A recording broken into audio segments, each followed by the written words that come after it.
Good day. Thanks for joining me for another Atari 2600 gameplay video. I've got queued up here the 2600 Game Defender. Now this was a cartridge that I did have. I didn't pull it out of my stack of cartridges. I might do that. Get up from my creaky chair and go pull it out of the box there. There are 20 gameplay variants. 11 through 20 are for 2 players, and 1 through 10 are for single player. Now, I was looking at the game matrix earlier, trying to figure out which one I would try. There's also 2 difficulty switch settings. So difficulty B is actually slightly easier, so I'm going to leave it on that for starters. And humanoid pickup, mutant invader speed, starting wave. Oh, I see. Okay, I'm actually just going to start, let's see here, I'll start on mutant training mission. I'm not sure what that means. I will start on gameplay variant 2, which is faster, but starts on level 1. So here we go.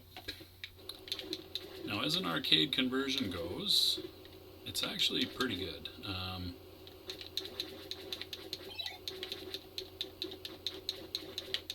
So that little noise, if you're familiar with Defender, you may not be familiar with Defender. I guess I should try to describe the game a little bit.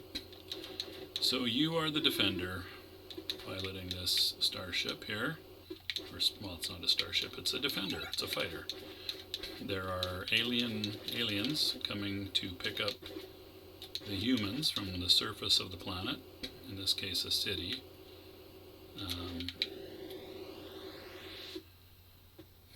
They will pick them up, I think okay, that was poor.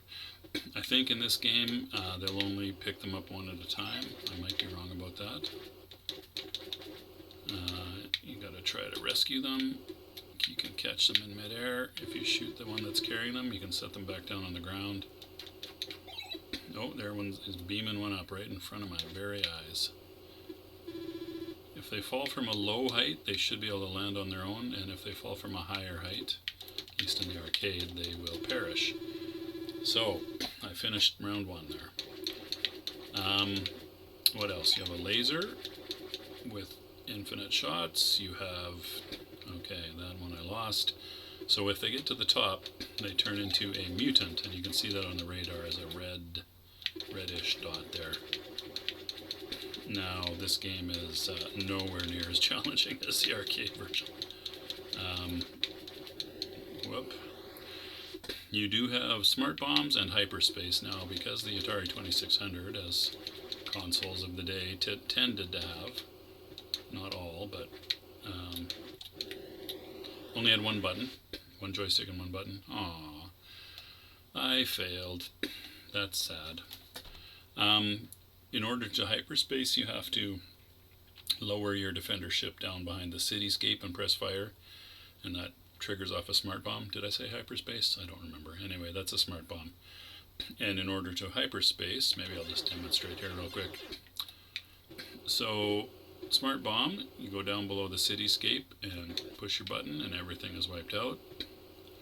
And hyperspace is you go up above and press the button and you are transported to a random location.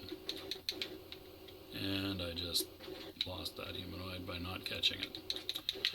Alright, so that's pretty much everything. Now I'm curious what this means. This is a mutant trainer mission level, so let's find out what that. Oh, no cityscape, just mutants. This is like in the arcade when you've lost all your humans, but you still have ships. You go into I think they called it a space wave, where all you had to fight were the mutants, which was pretty challenging. Now, less challenging here on the 2600. So what happens when you finish this, or does it ever finish, I wonder? So that makes me wonder, presumably, maybe the same game mechanism is in effect. Oh yeah, it's just infinite mutant trainer waves, so I'm not quite sure how appealing that is. I guess they do refer to it as a trainer wave. Alright, so that being said, let's go back to game variant 1, or no, 2, and have another go. Oh jeez, I wrapped around without realizing what I was doing. 1920, 1, 2. Alright. I did like this when I was a kid. You know, I was really never very good at Defender in the arcade. It's a pretty tough game with a lot of buttons and precision control required to be very good at it. This was a lot easier, obviously simpler, but pretty colorful. The laser blast is pretty good, sort of a rainbow effect going there, which is neat. How did I miss that guy? So, I think due to the limitations of the 2600 there, the aliens are in pretty... There, I got him. I saved him and everything. Yay! The aliens tend to be a little bit staggered. I think that had to do with how many objects. Like it had to, in order to have multiple objects, I think it had to alternate. You know, you could only have one visible at a time. That's why there's so much flashing on any given sort of row, if that makes sense. That's why I think there's so much flashing on the radar screen there. Although that might not be accurate. That might have to do with just the way they're choosing to update it. I believe 10,000 is the extra player threshold.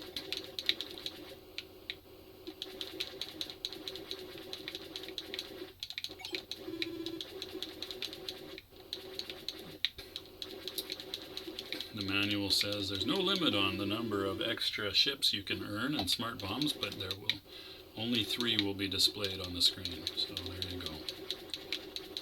Currently I'm showing 3 ships and 3 smart bombs. Oh, come here, you. Come on, come on, come on. Nope.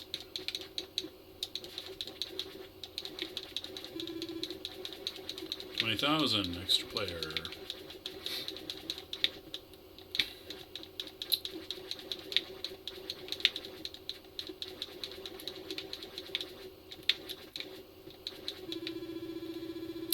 Round 3 complete. Now the variety of enemies in the arcade game was, well, I guess in a way similar to what you have here, but in this game their behaviors aren't really that different. Those little swarmer things shoot at you more than, I don't know that they shot at all in the arcade, they just swarmed you. But the enemies don't really behave very differently here in this game. Some of them are faster and they have slightly different movement patterns, but that's about it. Those guys, I forget what those are called. Those little flat flying saucer dudes, they came out when you took too long in the arcade. And they were fast and zippy and hard to kill. Baiters, maybe? And then there were mine layers, which were those rectangular things, but they don't seem to do any mine laying in this version of the game. Oh, did I lose? Yes, I did. Okay, all the humans have been killed. So, when that happened in the arcade, can I do smart bombs? Oh, I still can. Let's do that just for fun. When that happened in the arcade, I think you had to survive some number of waves of mutants, and then you could get back to a planetscape for you to defend. In this case, looks like that number is 1. Unless it was coincidence that it's round 5 that you have to get to. Did I die? I did not see what killed me there. Okay, that was kind of cheap. I feel like I caught him. The aliens also wrap around the boundary of the screen in this one. Ooh, caught him. Nice. One way to avoid having all the humans killed in the arcade was to carry one around, which perhaps I should have adopted here. Round 6 complete. Okay, that That's a little cheesy. All right, well, looking at the manual, the highest you can start on is level 5, round 5, which is exactly where I am. So, I don't think there's anything else to show you. I don't think so. All right, that's about all I have to say about that. I did enjoy that cartridge. Oh, let me see if I can pull that out of my Atari box, which I pulled out here the other day. Probably can't hear me, blah, blah, blah. Where have we got Defender? Nowhere? Oh, there we go. Defender, the Atari 2600 cartridge. The possession of which makes me the envy of all. I'm sure this is a super common cartridge. There you go, Defender. How about that? Nice artwork, Atari style. I don't have any boxes anymore, unfortunately. Or I think I might have one that's been a little bit crushed. But I don't. Trying to retain stuff like that was not very big in the mind of a 10 or 11-year-old kid. All right, excellent. Thank you very much for watching. I do appreciate it. Hope you got some enjoyment out of that. Take care of yourselves, and I will see you next time.